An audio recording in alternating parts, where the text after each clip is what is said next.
Coming up on Nuestra Voz Today, a journey to safety. They are families who fled from two different parts of the world with one common goal: to protect their children from violence. They took my son and beat him. They did so many things to him. And I had to escape running because if I stay there, they were going to kill him. We go inside two Tijuana shelters. A Honduran mother and a Ukrainian mother tell their harrowing stories about fleeing with their children and the uncertainty of what's next. Plus, the bilingual hit comedy Acapulco is returning for a second season on Apple TV+. Mexican actor Eugenio Derbez talks about his starring role and what inspired him to launch the series. Also, the House of Mexico is back in San Diego's Balboa Park. It's been quite an adventure, but I'm just so happy that the House of Mexico Fund has a cottage that's long overdue. We'll take you back to the House of Mexico's glory days before it abruptly disappeared and explain how it made a comeback in the park known as the Jewel of San Diego. And the sights and sounds of rock en Español.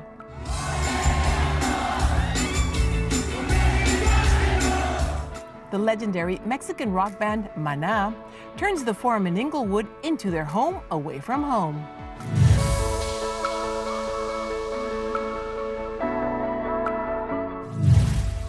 Hi everyone, hola. I'm Paola Hernandez-Jayo. And I'm Luis Cruz. Thank you for joining us for Nuestra Voz Today, presented by the San Diego Union-Tribune and the Los Angeles Times. We're at the U.S.-Mexico border in San Isidro. On the other side of the border, Tijuana has been a hub for migrants and refugees for decades. In recent years, the city has seen an influx of people seeking refuge from Central and South America and Haiti. Many are fleeing violence in their homeland. Then, Ukrainian citizens started arriving in the border city after Russia's invasion of Ukraine. The Union-Tribune's Laura Castañeda recently talked with two women who made desperate escapes from very different parts of the world. A steady stream of Ukrainians arrive at a city sports complex converted into a temporary shelter near the U.S.-Mexico border in Tijuana. They are greeted by volunteers who speak their language and will help them get settled. They're terrified. They're confused. They have no clue what's going to happen next. They're still in a blur. The reality hasn't really hit a lot of them yet. 34-year-old Oleg Shevchuk is a real estate investor from Seattle who spent his own money and time to help his people. He's Ukrainian and says he was taken to the United States when he was just 2 years old. When I look at them, it tells me, this can happen to anyone. It can happen to us. And when sometimes you talk to these people, they never thought this would ever happen in their life. So to me, it's kind of like, that could have been me, could have been my family. Shevchuk, who speaks fluent Russian, agrees to translate so we can talk with 36-year-old Ina. She recently arrived with her husband and 4 children from Odessa. She told them that war has started. We can all die. They can take away your dad, so we need to leave. At first they cried and they wanted to come back, and we decided that we need to go. Unlike many other women, Ina's husband traveled with her from Ukraine. He's volunteering here at the shelter while she looks after their children, Sofia, Zarina, Donna, and Avenir. She tries to keep them entertained. She's very grateful. She says it was amazing. People were very kind and generous. They gave them food. They gave them a place to stay. And may God, repay these kind people tenfold. Thank you all for everything that you have done for us. It took Ina and her family about 3 weeks to travel mostly by plane and car from Odessa. There were stops in Moldova, Frankfurt, Germany, Spain, Mexico City, and eventually Tijuana. She estimates the cost was over $8,000, which was fronted by relatives in the United States. Ina and her family will most likely be here for 72 hours, at which time they will be shuttled to the port of entry and given a parole visa to cross into the United States. They will head to Pennsylvania, where Ina's sister and mother await them. If you're ever able to go back and rebuild your life again, is that your plan? Немного страшно возвращаться. We would like to imagine that things can come back to normal, but we don't know if that's possible for us. About 10 miles south of the Benito Juarez shelter sits this one. It's run by a church. It's a much smaller shelter in a small colonia, and inside the conditions are very different too. Here we meet a single mother, 44-year-old Maria. She agrees to talk with us behind a mask, still fearful of the gangs back in Honduras who tried to kill her 11-year-old son and are responsible, she says, for the disappearance of her partner. There is sadness and fear in her eyes. Personas del crimen organizado. People from organized crime. It's very hard. They took my son and beat him. They did so many things to him. And I had to escape running because if I stay there, they were going to kill him. And my son, he's only 11 years old. It's very hard to live your country without knowing where you are going, without knowing what's going to happen, what your destiny will be like. Maria has 4 young children with her: Josue, 11, Maria, 8, Jester, 6, and Jefferson, 3. She left 3 grown daughters and a grandson behind. She's been at the shelter for 3 months now, following a 10-month-long trip. They traveled mostly on foot and took buses when they could afford it. We walked when we didn't have money, and we would have to walk and sleep in the streets. People with a good heart would help us, and I would ask for a job, doing anything, washing dishes, or any other thing so me and my children could eat. Here, the Agape shelter is run by an evangelical Christian ministry. Residents are encouraged to participate in church services 3 times a week and must feed themselves. This is a constant challenge for Maria. She often babysits for other mothers who work so she can earn some money to keep her phone charged and provide basic necessities for her kids. One day, I had $20 and I bought a mattress because they were sleeping in the ground, and it's very cold and it was raining. And I thought, even if we don't eat, we are going to buy it so you guys can sleep at least a little bit better. Staying healthy, especially during the pandemic, has not been easy. My boy of 3 years old is ill. He has a hernia. I have asked help to the local clinics. We came here unintentionally, thank God. God keep us alive, and that's what matters. And God will give us strength to put up with all of this that we are living here, because it's not easy. There are good days, and there are bad days.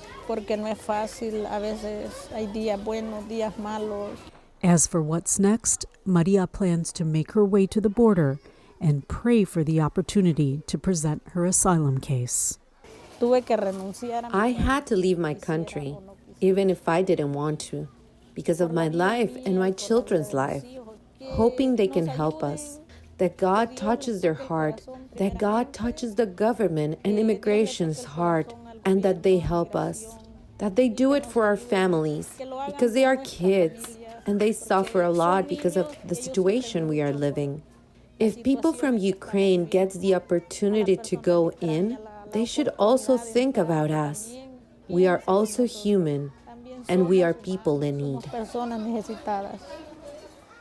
President Biden announced the U.S. would temporarily resettle up to 100,000 Ukrainian citizens under a new humanitarian program. Coming up, Eugenio Derbez rose to stardom back home in Mexico. In Hollywood, his success continues with the Apple TV Plus hit series Acapulco, now being renewed for another season. The actor, comedian, and filmmaker talks about his inspiration for the show when Nuestra Voz Today returns.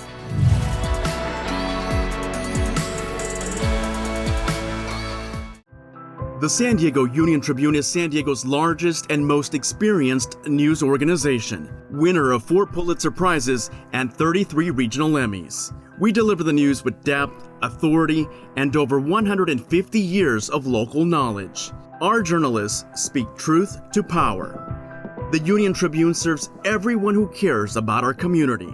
Support our work. Subscribe today on our website, SanDiegoUnionTribune.com.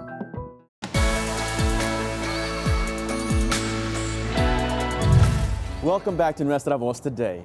Mexican actor Eugenio Derbez's international stardom is shining brighter.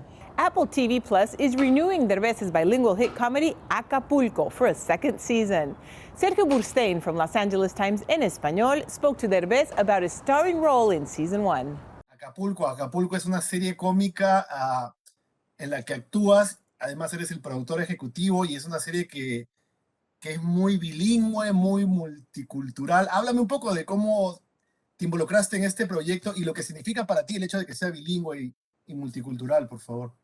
Pues mira, Sergio, lo que pasa es que yo traje esta idea junto con mi socio Ben Odell. Tenemos una compañía productora y quisimos crear contenido nosotros mismos en donde pudiéramos romper con estereotipos, en donde pudiéramos mostrar un México diferente al que muestran en las noticias, un México diferente al que a veces el mundo cree que es, ¿no? México es mucho más que narcos, criminales, muertos y balazos, que es lo que ven en las noticias. Y queremos mostrar este lado lindo de México, ¿no? Y Acapulco en sus 80s, pues era la época de oro de Acapulco, donde todas las celebridades de Hollywood iban a vacacionar, donde la realeza a nivel mundial también iba para allá y había fiestas donde el duque de no sé qué y la duquesa y el príncipe y la princesa y iba Elvis Presley, Elizabeth Taylor y eran unas bacanales y unas historias legendarias de lo que pasaba en Acapulco en los 80s. Y todos los mexicanos íbamos a Acapulco como nuestro destino de vacación favorito y todas esas historias para mí eran interesantísimas y decidimos basarlo ligeramente basarlo en la película que hice de How to be a Latin Lover, porque decíamos que sería interesante ver todas las historias que tuvo que pasar Máximo de joven, o sea, mi personaje de joven, claro, para llegar hasta donde llega finalmente a ser un millonario. Me hablas de eso, de Acapulco y del glamour y el lujo y las estrellas, y empieza un poco, digamos, la cosa bastante ligera, pero poco a poco se van metiendo ya temas de género, se van metiendo temas de, por ejemplo, que algunos estadounidenses anglosajones crean que Estados Unidos es toda América. Entonces hay unas cositas ahí medio sociales, políticas interesantes que empiezan a tomar fuerza a medida que va avanzando la cosa, ¿no? Como para que la gente ya vaya entrándole con calma y después se sorprenda con estos temas que son más trascendentes. Así es que queríamos hacer una serie que no fuera nada más divertida y ya. Queremos que tuviera un poquito más de profundidad. Y vas a ver cómo empieza la serie a evolucionar y a tomar cada vez más fuerza y hablar de temas más importantes. Y esto de que sea bilingüe, por ejemplo, también era importante para mí, porque yo quería reflejar la realidad. Yo estaba ya cansado de ver películas hollywoodenses o series donde de repente van a China y en China todos hablan inglés. Y de repente van a Rusia y en Rusia todos hablan inglés. Y van a México y todos hablan inglés. Dices, no, así no es. Si están en México, vamos a hablar en español. Si están hablando con americanos, hablan en inglés.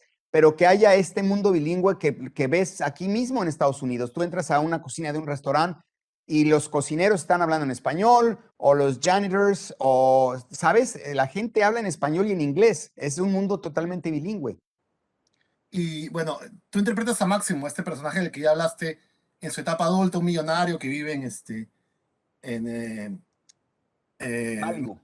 Iba a decir Merros, en Malibu, pero él también aparece en la mayor parte de escenas interpretado por un jovencito, Enrique Harrison. Me llamó la atención que tiene tu voz. Sí, pues, bueno, es que fue difícil el proceso de encontrarlo y obviamente nos encantó mucho que la voz era muy parecida, por un lado, y dos, estuvo tratando de estudiarme cómo me hablaba, cómo me movía, para tratar de adquirir el personaje. No exactamente una imitación, pero por lo menos tener la esencia de mi personaje. Y creo que lo logró muy, muy bien. Muchas gracias, Eugenio, que estés muy bien entonces y que tengas un buen día. Sergio, mil gracias. Gracias por tu tiempo y ojalá acabes de ver la serie. Te va a encantar. Está muy linda, ya verás. Sí, está muy entretenida. Gracias. Hasta luego. Gracias, Sergio. Along with Acapulco being renewed for a second season, Derbez has another reason to celebrate. Coda, in which he plays a small but crucial supporting role, recently won Best Picture at the Oscars. Coming up, a long-gone attraction is back in San Diego, sharing the rich art, culture, and history of Mexico. We'll take you inside the new Casa de Mexico in Balboa Park, when Nuestra Voz Today returns.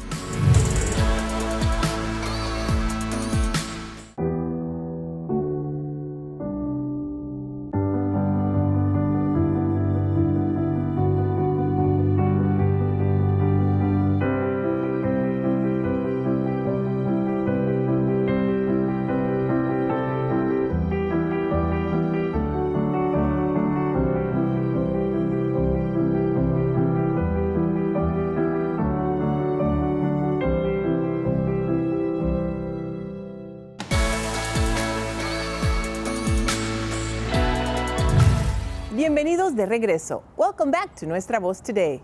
After disappearing decades ago, the House of Mexico now has a presence again at San Diego's Balboa Park. The newly built casita behind us opened to the public in April as part of the park's historic international cottages. Today, we're taking a look at how the House of Mexico made its long-awaited comeback. Bienvenidos a la Casa México.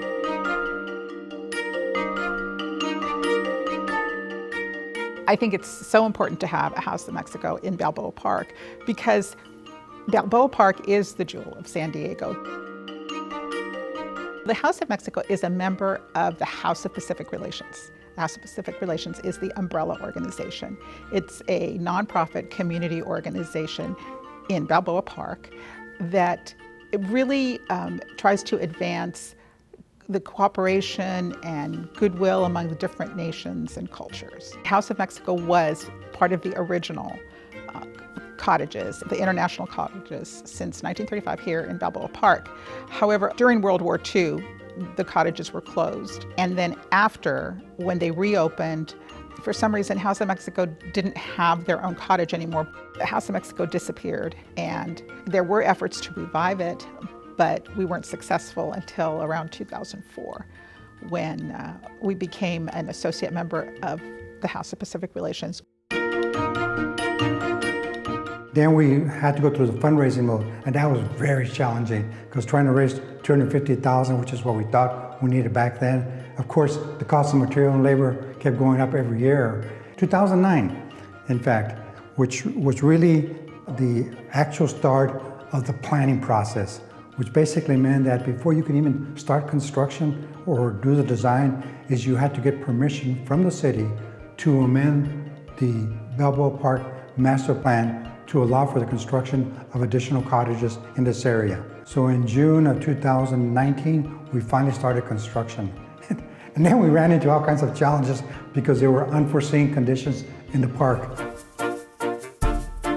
The pandemic was definitely a huge challenge because we really needed to raise the money for that last construction phase. The Union-Tribune was great in running ads for us. There were people that actually said, yes, I saw your event in the Union-Tribune and that's why I came. And it's like, that's wonderful. But finally, in August of last year, I can say that the buildings were finished. It's been quite an adventure, but I'm just so happy that the House of Mexico finally has a cottage that's long overdue in the park. The House of Mexico really is about Mexico, its people, its traditions, its heritage, its music, its cuisine. When visitors come to the House of Mexico, they will see a window into our culture. And our plan is to have rotating exhibits so that we can highlight the different states of Mexico. This particular quarter we're featuring, as you see around you, is the artwork from the Huicholes, from Nayarit. We're featuring Nayarit. You know, not too many people know about Nayarit. And so we're hoping people really take an interest in Mexico. And we're hoping especially those kids that are Mexican descent to have a better understanding of their background, their roots. We want Casa Mexico to be a step in the right direction, encourage people to visit not only Tijuana, but the many attractions that Mexico offers. We are good hosts, and we want to welcome you all into Mexico. The House of Mexico looks beautiful.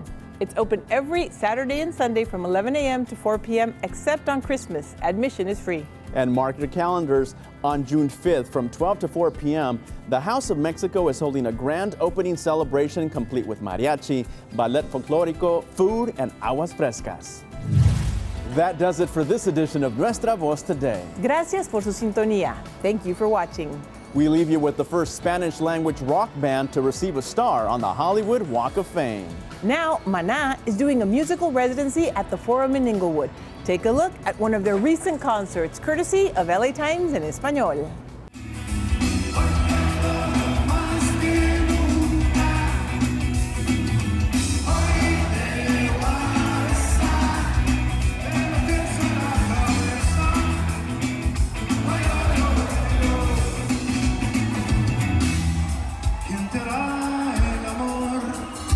California.